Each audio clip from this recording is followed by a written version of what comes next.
welcome to the show. Today we're going to talk about something that excites me. We are going to talk about logic. And okay, maybe that does make me a little bit of a geek or a nerd if I think it's exciting to talk about logic. But I find that in our world, there is so little logic or good thinking going on that I just relish any little bit of it we can get. So I wanted to kind of go over some basics of what logic is and give some examples and speak about intellectual consistency and honesty. And we're just going to hit 10, 20, 30 different topics today and hopefully walk away with a much better understanding of logic and reason and how people try to pull things over on us and proper usage of terms and words and not being manipulative or catching when people are trying to manipulate us. So let's get ready to dive in and have a great time with that today on Let's Think. Beginning with the rough kind of definition. What is logic? It is a branch of philosophy, and there are different schools of thought on it, and different people have different opinions about what it is, even the academics. But typically, what we're going to be interested in is classical elementary logic, or sometimes it's called first-order logic. And this is basically just trying to figure out what is good reasoning and what is bad reasoning. And I also kind of think of logic as a set of rules for how to argue or how to debate, how to think about things.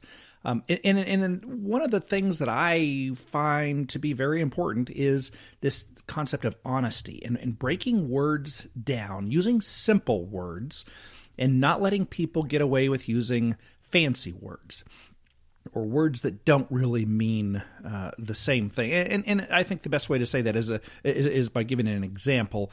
Back in the day, I was a police officer, and every so often we would be sent to dispatch a deer. And so the issue was somebody would hit a deer with their car, and the deer would be injured, and it would be beside the road, writhing in pain. It's not going to make it through the winter. And so we would go up and we would shoot the deer and kill it. And we wouldn't say on the radio, though, all right, I'm clear from the scene. I just killed a deer. We would say, I'm clear from the scene. Deer was dispatched. Well, dispatch does not mean killing. It's a different thing. We're softening something that is distasteful. So that's why we use the word dispatch instead of kill. I think it's important to call people on dishonest use of words like that. Here's another one, giving back. And the idea is that we give back to society because society gave to us. Well, unless you believe in that kind of collectivist kind of thing, that's not really a true, accurate word of or use of the words giving back. You can only give back something that was first given to you. That's like the term gun buyback program. Well, it's the government buying the gun from the person, and it's forced, so it's not even a purchase. It's not even buying. It is it's a use of force kind of thing. But to use the word buyback is completely dishonest. Unless the government sold you a gun, then they would be able to buy it back from you. But if they did not sell it to you, then they could come to you and say, hey, I'd like to buy that gun. Would you be interested in selling it? And you say, yeah, I'd like to. Well, then they're buying it, but they're not buying it back. Social distancing, that's another word we've been, or phrase we've been hearing recently that is very dishonest. Social has to do with, people being with each other and getting along with each other and doing things that are social. And being distant from others is an antisocial thing. So in fact, we should be using the term antisocial distancing if we're going to talk about people being more than a social distance apart. These are just a few examples of being honest when we use words. And if we're going to use a word and talk about something important, we should probably pick the correct word. Another thing that I'll bring up now is unintended consequences. And sometimes in logic and reason as we discuss something and we think we've come up with a good conclusion or solution or something, and we ignore the consequences that could come from that decision. And an example to illustrate that would be somebody who doesn't want to sprain their wrist. This is very important to them. Well, a great way to not have your wrist get sprained is to be in a straitjacket, in a padded room for the rest of your life. And if you do that, there's a very good chance that you will never end up with a sprained wrist. Well, the challenge is that there are some unintended consequences that go along with that, like not being able to live a full and productive and happy life. Yeah, you've avoided the sprained wrist, but the other consequences are way worse. So as we look at various logical fallacies and ways of reasoning, I like to remind myself to always keep this unintended consequences concept in the back of my mind. Now, here's another thing, kind of looking at reasoning and looking at it through the perspective of some contemporary news items and such. We're hearing this term every so often, debt forgiveness. What is debt forgiveness? Well, forgiveness, we know what the main meaning of that word is, but the only person that can forgive a debt is the person who gave you the loan. And so what this term is meant to do is soften the real thing that is being said. And the real thing that is being said is the government is going to pay a bank the balance of your loan. And how does the government do that? Does the government go out and create value and sell things and sell services and products and therefore create value? Well, no. The only way that the government can get money would be to steal it from you, which is what we call taxation, or if they steal it from your children and great-grandchildren through the Federal Reserve by borrowing money and having a promise that future generations will pay that back. So when we hear the term debt forgiveness, we think, wow, how nice of somebody to do that. But in fact, that's not what's happening. A third party is coming in and using stolen money, either stolen right now or stolen in the future, to pay off a loan. So if we're going to think in these terms or think of this issue, we should say the government is going to pay off our loan so that we don't have to, and then we can pay the government later. I mean, that would be the nicest way of saying it while still being a little bit honest. But to use the term debt forgiveness, or to allow somebody to use that, it just isn't honest. It's not logical. It's not reasonable. It's not good. It gets us in a bad habit of when we allow people to be dishonest and we don't call them on it. It's very important that we speak up when we hear this. That's my opinion. Another thing that is kind of important to think about when we're thinking about fallacies and logic and reason. And by the way, a fallacy is a common logical error, and there are dozens of them. You can look them up online and read about them and practice noticing them when you see them. But there's one that's called the precautionary principle fallacy, and this is the idea that even if you can't prove something, you're going to take some action just as a precautionary measure.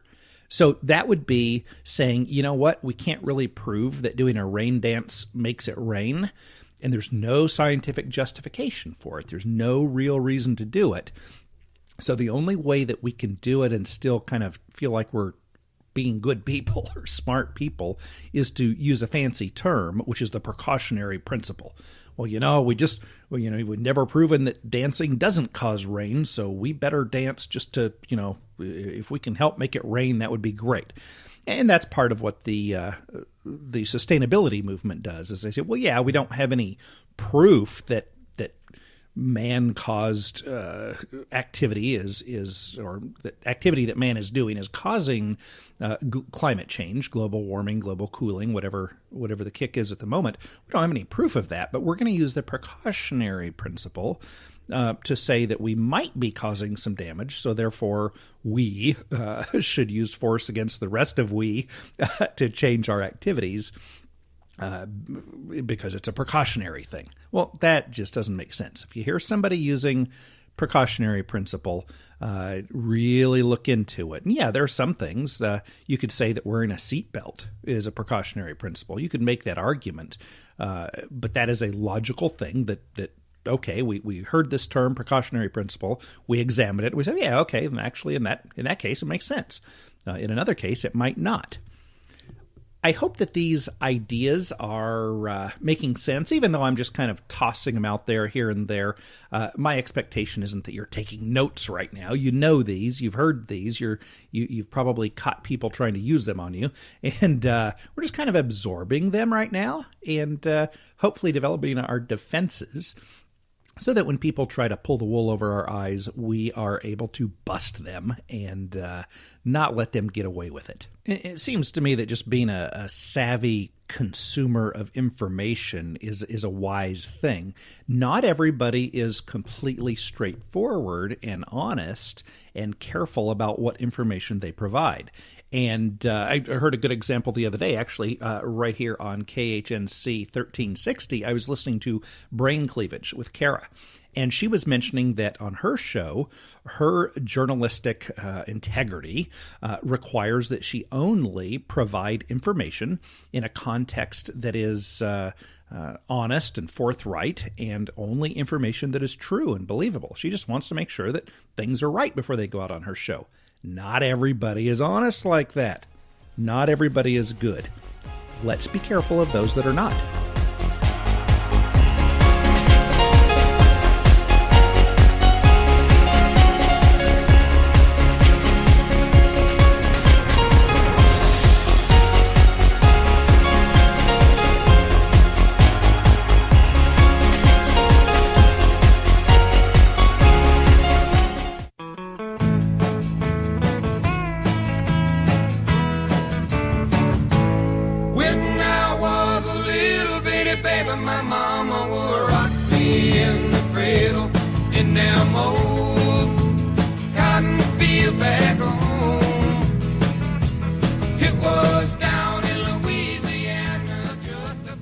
This is your host, Shepard, with Let's Think, and welcome back.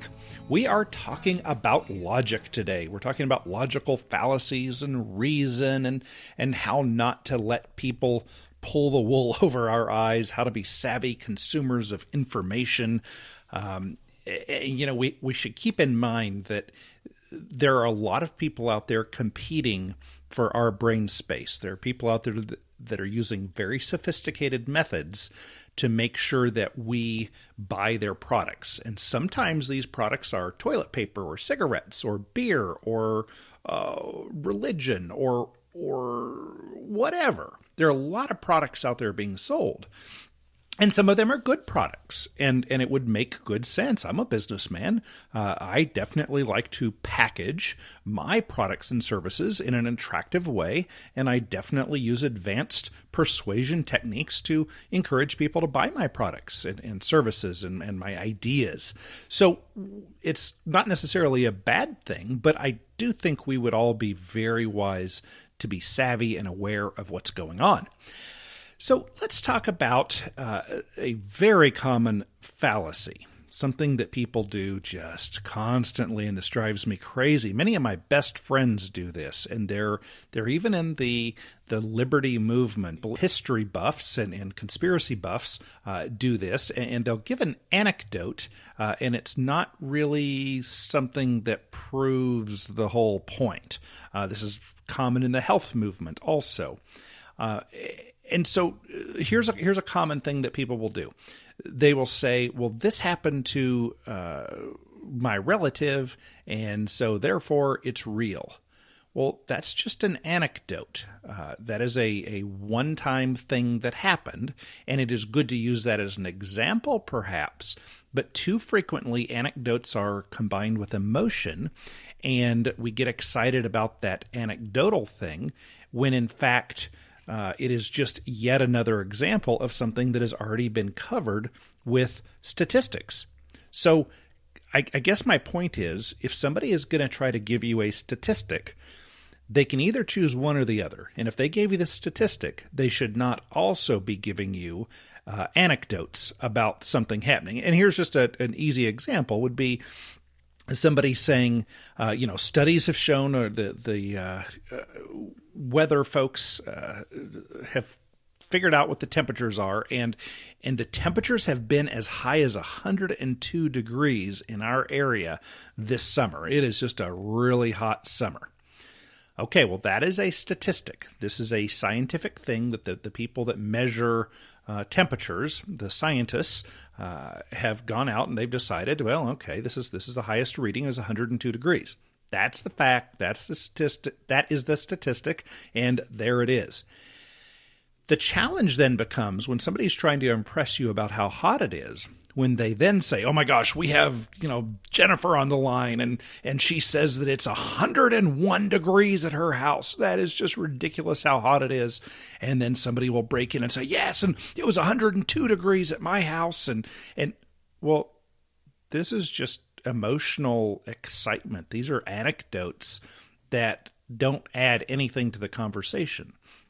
The cold, hard evidence was already provided. It's been as hot as 102. So unless you have new information, don't keep pounding that in. And you'll notice this right now.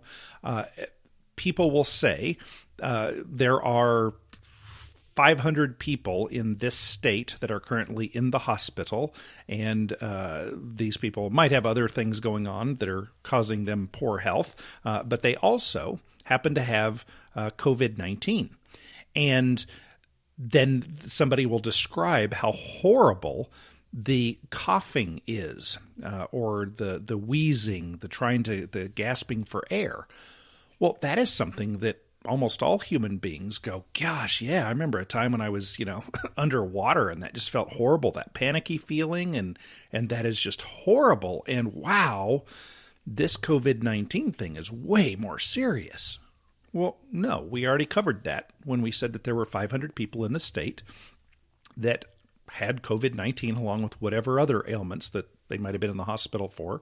And we already know that COVID-19 is something that affects your breathing and your lungs. And it's a nasty thing that doesn't feel good, and it hurts, and it feels like you're suffocating. And we already get that.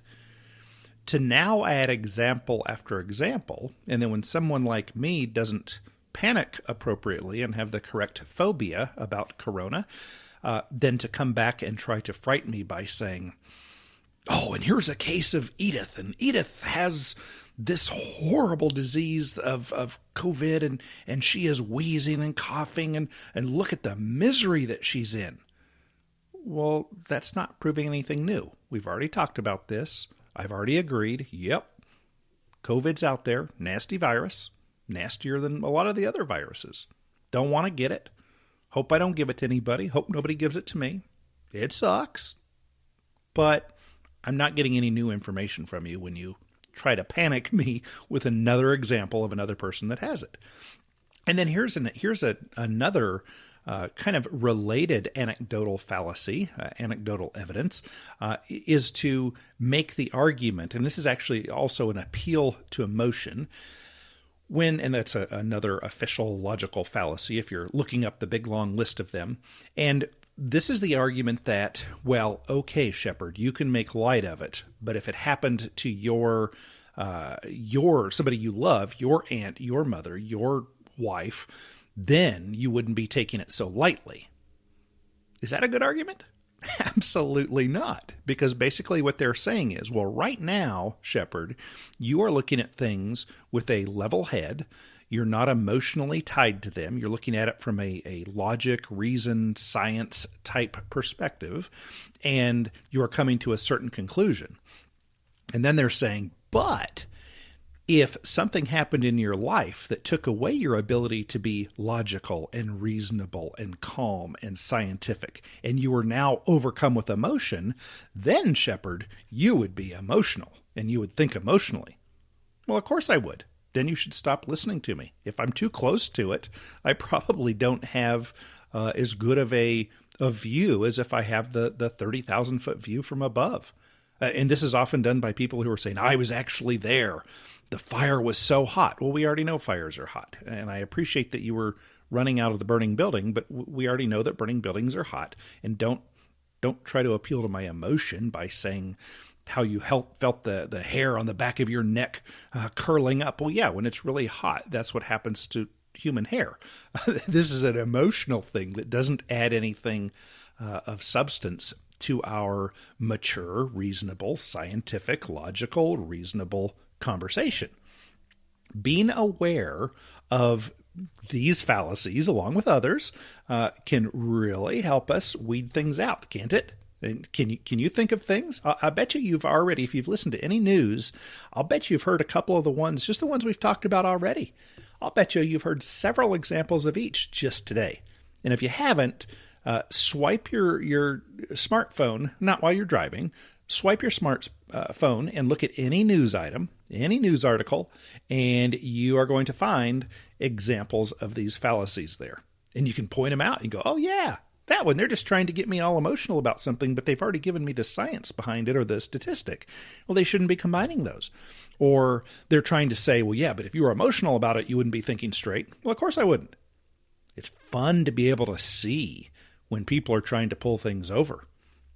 This is like most commercials. When I have a commercial for my business, I like to sell the sizzle, not the steak. Have you heard this term before? It's a big thing in advertising is people don't buy something or they don't get interested in something based on the cold, hard facts. They're interested in it because of the emotion. So you sell the sizzle, not the steak. Isn't that interesting? Think about that in commercials. Think about it when you hear my commercials. Yep, there I go. I'm selling the sizzle because I know human psychology and I'm going to work within it. And again, it's not always a bad thing. The sizzle is delicious. I eat steaks because of the sizzle, not because of the nutritional value they provide. It's the sizzle that I'm buying. But I should at least be aware of that. So I'm not the chump. I'm not the patsy in the case.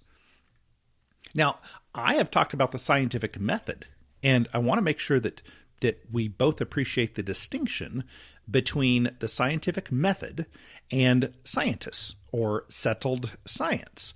Now, these are different things.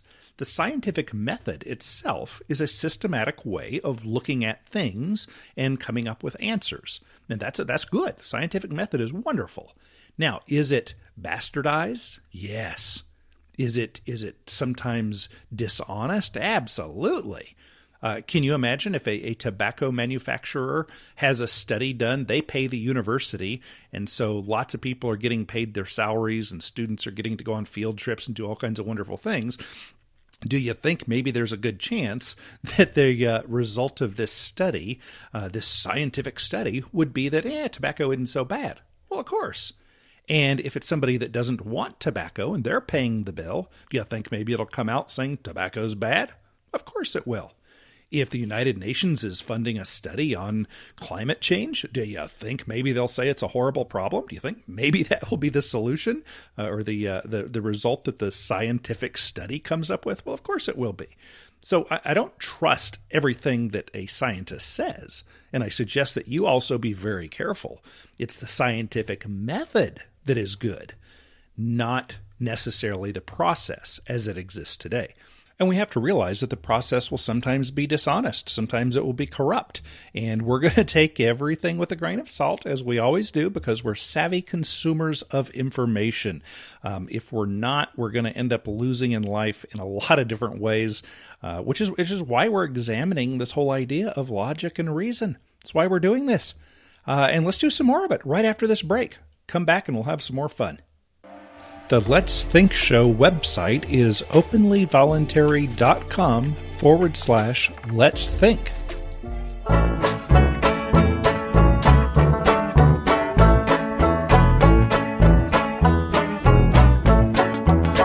Oh, when I was a little bitty baby, mama would rock me in the crib in them old cotton fields around home. It was down in Louisiana, just about a mile from Texarkana, in them old...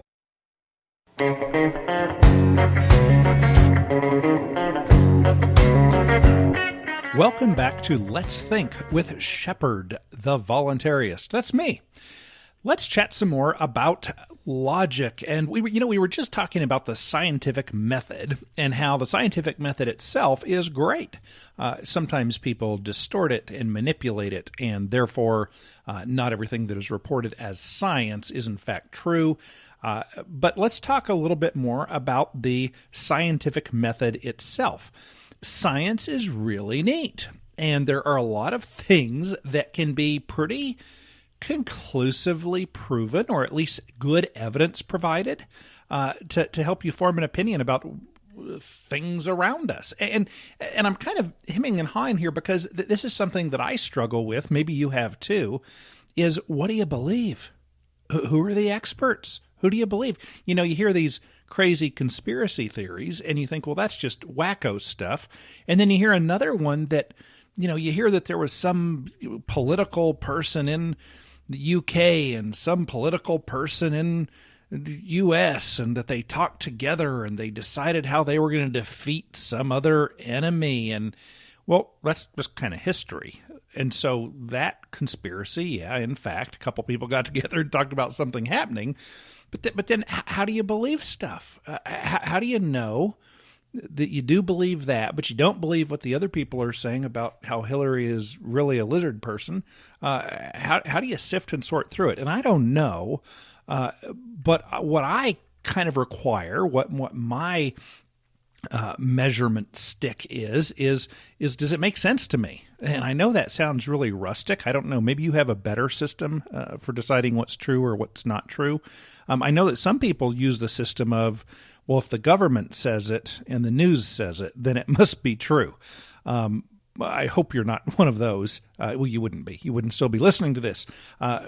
What is your standard? I don't know. My standard is just, you got to give me enough evidence and enough. You just got to persuade me, and it's kind of a flowy type of thing. And I know when we're speaking about science, that doesn't sound like the best method, but maybe it does come down what the U.S. government's Supreme Court once said about the definition of pornography. Was they said, well, we don't, I can't really give you a definition of what it is, but if I see it, I can tell you whether or not it is. Maybe that's kind of how I feel about a lot of the science stuff. But here's how the scientific method is supposed to work. You're supposed to see something, and you're supposed to say, hey, I noticed that this person is doing such and such a thing, and the result is such and such a thing. And so then you measure that, and you have it be repeatable. You measure it a bunch of times, and then you can kind of form a conclusion that if this, then probably that. And that there can be hard science. There can be things like watching plants grow, and you watch a certain type of bamboo, and you get out your little measuring tape every single day and measure it and see how tall it gets. And if you do that for thousands of plants, then you can come up with a pretty good conclusion, or you can probably convince me that this type of bamboo in this temperature generally grows at about an inch per day, or whatever it is. And okay, that makes sense to me. But you have to have this science, that you have to have this method for coming up with your conclusions. And this is something that a lot of people, I hope not you, I hope I don't fall for it too much, but a lot of people just kind of trust whoever is in this alleged authority, position of authority, that, well, if they're saying it, it must be true. And I'm suggesting maybe that isn't the truth. So if you've been to a restaurant in the last 6, 7, 8 months, whatever it's been since the chronophobia has been going on, you've probably experienced, you walk in and you're supposed to wear a face diaper as you walk in, and you're supposed to wear it until you sit down at your table, and then you can take it off and just go on about life as normal. But if you're going to get up and go to the bathroom, then you put your face diaper back on and wear it until you get to the bathroom, wear it when you come back, and when you sit down, you can take it off again.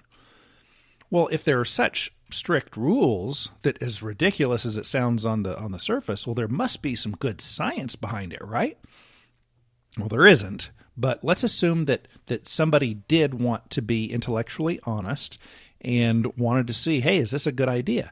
So how would they develop a study? how would they make it be a smart idea, a smart concept? Well, how you would do it is you would say, you would start measuring things like how many steps a person takes between the front door and when they sit down. You would measure how tall the average or how high the average mouth and nose are off of the ground. You would measure things like how many milligrams or however it's measured of spittle and aerosol sprays come out of a person's mouth when they're walking, when they're standing still, et cetera, et cetera. You would measure if that happens more when a person is engaging in light exercise like walking from a door to a table, or if it happens more when they are speaking, like if they are sitting down, or if it happens when they're eating. And you would get all of these measurements. And then you would develop a study, and you would say, okay, we're going to have a room, and we're going to have people come in, and we're going to have 1,000 people come in, and they are going to behave a certain way, and we're going to measure how many milligrams of aerosol, blah, blah, blah, comes out of their mouth and lands on this little scientific Q-tippy whatever. Like, I don't know how it's all done, but this is just the system. This is what I'm explaining, the system, how a good scientist would go about it. They know all the measurement tools and such. So you would do that, and then you would say, okay, well, let's try it a different way.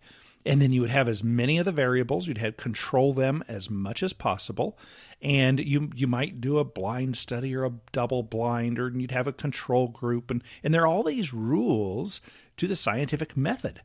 And then, after you did all of that, then you would come up with a study and say, okay, without a mask, there's an average of one virus transmission per 10,000 feet walked.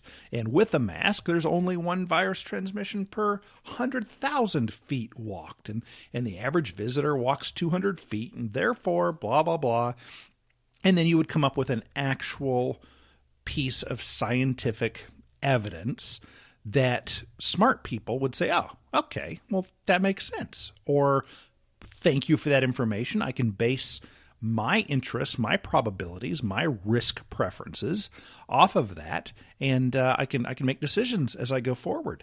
And one of the reasons that good studies are not done, I mean, there's been plenty of time to do a study like this. You know, if you're in a hurry, gosh, I call them little swabby thingies, but if you gave me enough money, I could get a study done in a month, and I don't even know the proper name for swabby thingies, but I could educate myself and hire the right people, the doctors and the lab folks and the other scientists that would make up for all my deficiencies. We get a study done in a month. Well, there's been plenty of time to do these studies. The reason that you don't see any studies is because there isn't really a good answer for this. And so when you see somebody trying to convince you of something and they are refusing to provide scientific evidence, and it's something important, it's something that they should definitely be getting some science behind it, if they're refusing to do so, you might be getting scammed. Probably worth checking into and seeing if maybe there's a little something going on. Now, if and I'm just using this mask, this face diaper example, because that's something that's going on right now in late 2020. But think about it for all the different things in life that somebody wants to force upon you or wants you to buy. And when I say buy, I mean it both in the you exchanging money for it, or you're going to agree to this thing, and really look at the motives behind what they say, and then use that filter as you look at the scientific evidence and say, hey, does this make sense or doesn't it?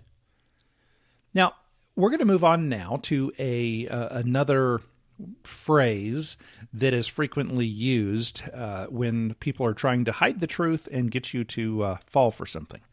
And this is something that I've run across because I am interested in this huge movement, probably one of the top 4 or 5 biggest things in the world that's influencing humanity this decade, and that is the sustainability movement. And if you look at the United Nations, what they call this program for sustainability. They've given it their code name, or I guess it's just their filing system. They've called it Agenda 21. So if you go into, and as a matter of fact, do this next time you're on the YouTube. Go into YouTube and type in Agenda 21. And then what you're going to notice is something will automatically pop up. The thought police are there to save you from doing your own investigations. And the thought police are going to pop up with a little paragraph that basically says, UN Agenda 21 is a non-binding agreement, blah, blah, blah, blah, blah. What is a non-binding agreement? Well, all that non-binding means is that something is not enforceable by law. So let's say, for example, and because this is a pretty good example because we did this for years, my next door neighbor, Trey, he would snow blow the driveway. He'd use my snow blower, or sometimes he'd use his, but a lot of times use mine. And then in the summers, he would use my lawnmower anytime he wanted. He had a key for it. He'd just come over and jump on it. It was a nice zero turn. And he'd mow his lawn, and sometimes mine too. Sometimes I'd mow his. But we just kind of had this real general agreement. And we both stuck with it, and we both thought we were getting a good deal. Well, that wasn't enforceable by law, but it was certainly a good agreement. Or how about this one? This is not as good of a one, is it? This is kind of a bad one. Think about a husband telling his wife that he agrees not to beat her if she has dinner on the table at 5 p.m. every evening and she doesn't look ugly. Well, that would be a non-binding agreement. There's no legal penalty if she doesn't follow that. So this non-binding thing is just nonsense. It's a nonsense word. We should just get rid of that word. We should call this term non-binding agreement. We should call it an agreement. This non-binding thing is just trying to fool us and pull the wool over our eyes. Let's come back after the break and talk a bit more about some phrases and some manipulations that people are trying to pull over on us. Let's think.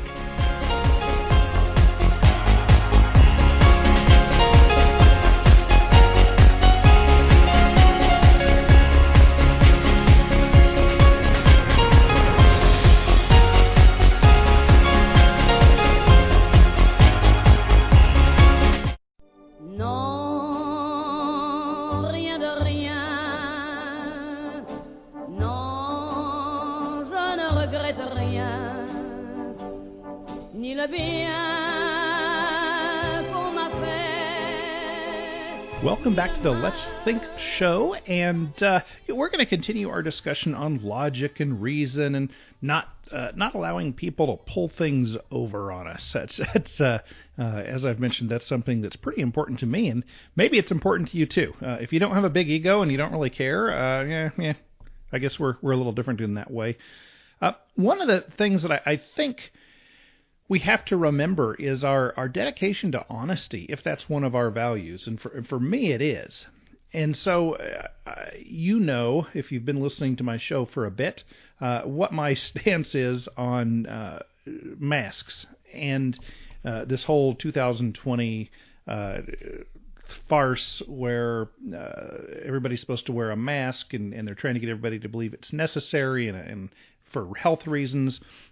And so you guys know what my thoughts are, that I think it's primarily junk, and yes, there's a virus, and I'm not one of these folks that say it's a pretend thing that's not even happening, but there are some deeper reasons that I think wearing a mask is silly. And in my little small town, there are other people that agree, and they agree for different reasons, though. We arrive at the same conclusion in different ways. And so I've noticed this with a lot of things in life. I find allies, I think, and we're both just really agreeing about something. But then I realize that the way they are getting to that conclusion is not an honest or an intelligent or a logical way. And then it's tough because my side, which is, they're on my side in this thing, then my side looks like we're silly, like we're not being scientific about things. So I think it's important to call these things out. And I'll give an example of an email I just recently received, and this is from somebody who's an anti-mandatory mask person in my community, and he's been sending emails every few days to the rulers, and hoping that they are just out there waiting to get some good information from a a person that sends them multiple emails, and that if they just get that information, they're going to change their minds.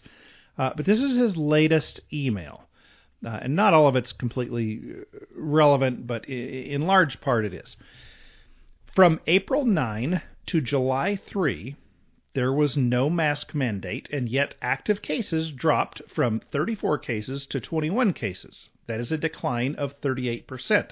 And this is just for our little small community. Then, on July 3rd, in our area, there was a government mask mandate that was passed.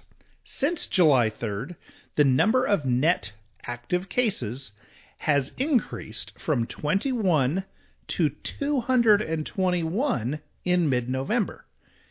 Now, that's not a typo.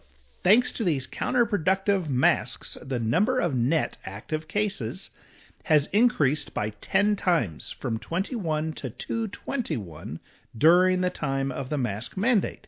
It is pretty obvious that masks are totally counterproductive. Once people start using them, cases increase tenfold in 4 months. And that was a quote from my buddy. Now, I've known this guy, or of this guy, for many, many, many years. And I don't think he means any harm. I wonder if he's being sloppy. I don't think he's trying to be dishonest.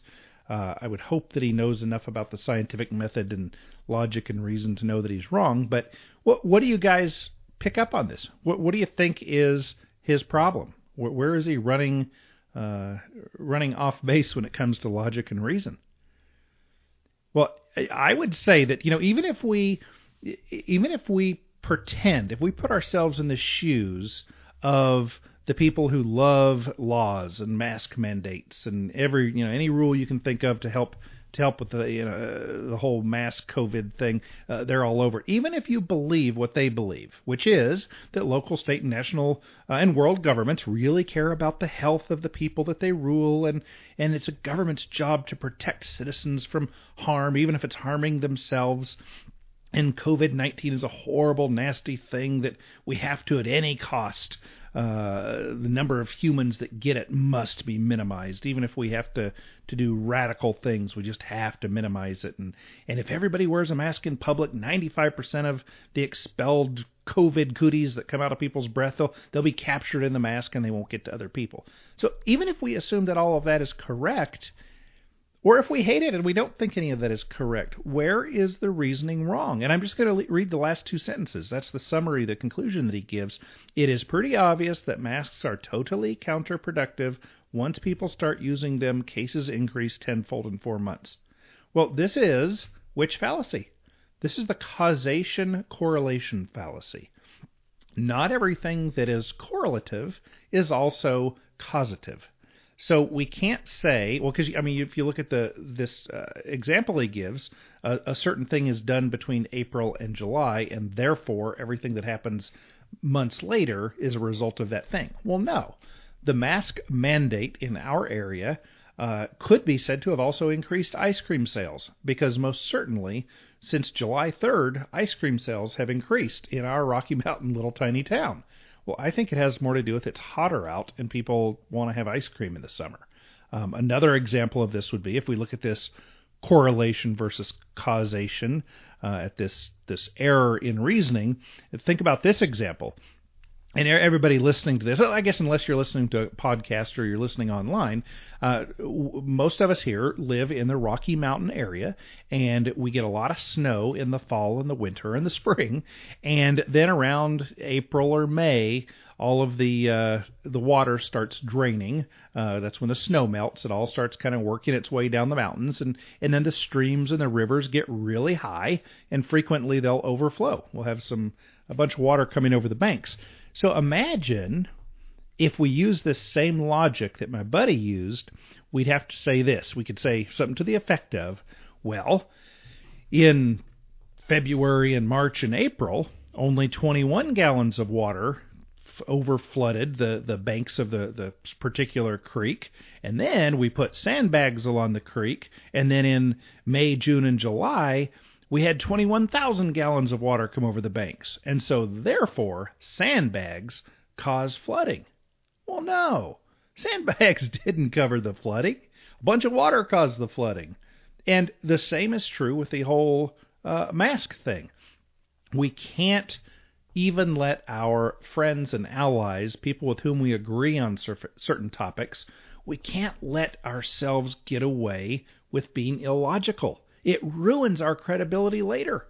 Now, if this guy, well, and of course he's writing to government people, but even if he was writing to intelligent, thoughtful, logical people, nobody who gets this, who understands logic and hears his message, now they're not going to listen to him from now on. Now, maybe they should. That's another fallacy, is when you don't listen to somebody because of who they are, or you find something negative about them and you never listen to them again, or agree with what they say, or pay attention, or give it a good listen. That's a whole different fallacy. But essentially, if we mess up on our logic and our reason, then we ruin our credibility. And then when we do say something that makes a lot of sense later on, nobody believes us. We've ruined our credibility. That's not a good thing to do, is it? And that kind of brings up, and by the way, let me give you our number, 406-646-6121. Weigh in on this. Give a call, and we're not going to answer right off the bat. Let it ring a little bit, and then leave a message, leave your first name, so we can share your first name with our audience and your thoughts on this on a future show. 406-646-6121. What do you think about being logical? Is it something we should do all the time? Or is it okay if we're arguing against evil people? Let's say we're arguing against one of the Great Reset or the New World Order folks who are kind of trying to change life for humanity and kind of make it more robotic and take away individual freedoms and such.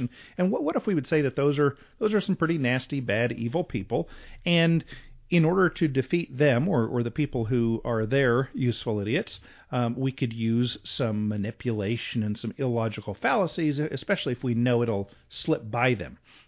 Should we do that? Well, that kind of comes back to what we've talked about in past shows, which is a means versus an end, right? Which do we think is more important? Are we willing to use bad means because we think it'll get us to a good end? And that's kind of a morality issue, and I'm still struggling with that. Because there are some people that are really out to harm the world. They don't know it. They think they're doing good stuff, but they're out to harm the world.